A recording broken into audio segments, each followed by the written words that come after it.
Hey guys, welcome to the video. So today I'd like to talk about one of my favorite topics, supplements.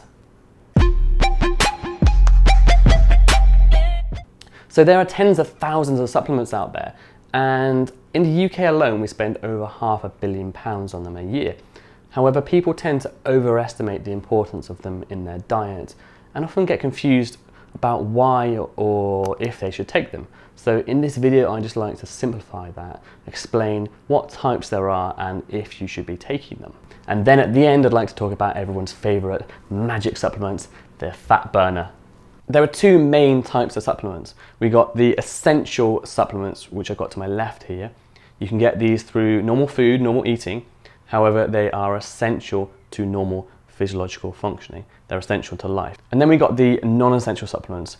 You can also get some of these through food, but the key here is they are not essential to life. They're not essential to normal physiological functioning. You don't need them. They're usually taken to increase performance or achieve something. So first of all, I'd like to talk about the essential supplements. So the ones you need to live. And as I mentioned before, you can get these through food. However, some people are lacking in them, not getting enough, or find it difficult to get them in. So a really popular one is protein powders. This is whey protein. And you can get this through animal products, so meat, fish and dairy.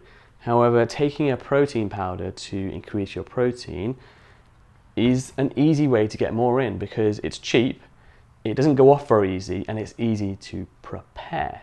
Another essential supplement is omega-3. So we require essential fatty acids in our diet for normal functioning. And the NHS says to eat 2 servings of oily fish per week. However, a lot of people don't do that. So it's good to get a good high grade omega-3 supplement to meet that requirement. Another really popular supplement is vitamin D. So we get this through fortified foods, but also the sunlight. And in Britain, especially in the winter, where we don't get much sun, but also in the summer in office environments, it's good to get enough vitamin D to meet your requirements for normal body functioning. And I also take stuff like magnesium as well, which comes in a tablet, but also a spray. And this is important for vitamin D absorption. So a lot of vitamins, they require other things around them for their functioning and absorption. So vitamin D requires magnesium, but also vitamin K for its co-absorption into the body. But also, it's a fat soluble vitamin, so you need to take it with a meal for the maximum effect as well.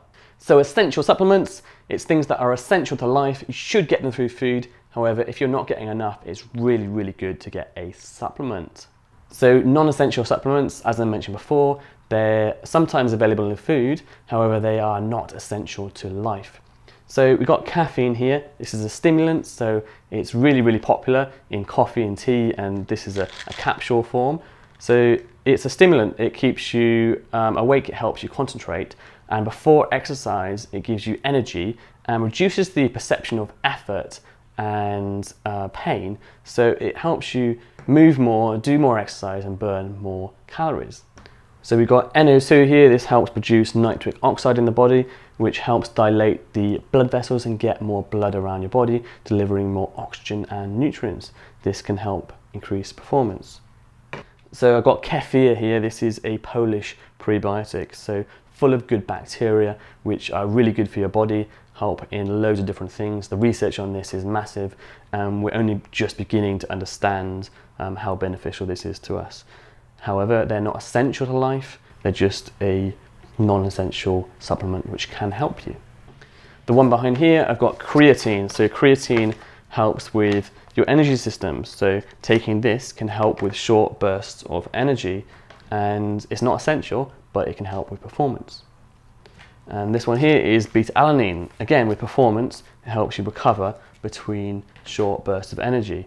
So all these, they don't help you live. They're not essential to survival. However, they help with performance. And taking them could help you run faster, lift more, lose weight, or even concentrate more if you're studying for a long period of time. So the question is, should you take supplements? And starting with essential supplements, the answer is it depends on the individual. Are you getting enough? Are you meeting your bodily needs? If not, taking a supplement could help you. So the controversial supplements are usually the non-essential ones. So these are the ones that we don't necessarily have so much research behind. They are highly marketed, so a lot of companies are making money off them, and there's quite a few myths around them.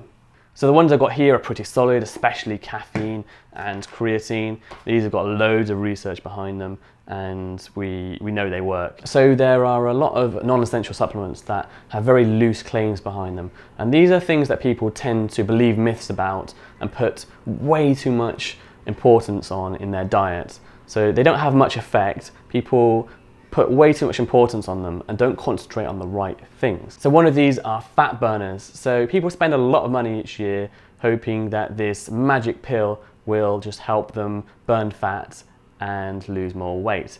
However, it's not true, they don't work, and I'd like to just quickly explain why that is. So first of all, fat burners don't really work by burning more fat.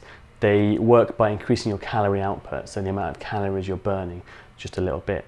And just because you are using more fat does not mean you are losing more fat. To lose weight, you need to be in a calorie deficit, so using more energy, using more calories than your body needs. That's the only way to lose weight.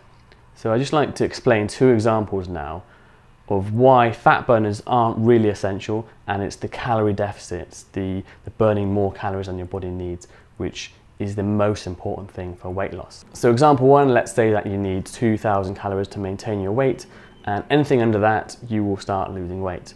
Let's say you take a fat burner and it increases your energy output just by 50 calories per day. So it's come under that 2,000 calories, so you're now in a calorie deficit, so you'll be losing weight. Very slowly, but that fat burner has just increased your energy output a little bit, so you're now losing weight.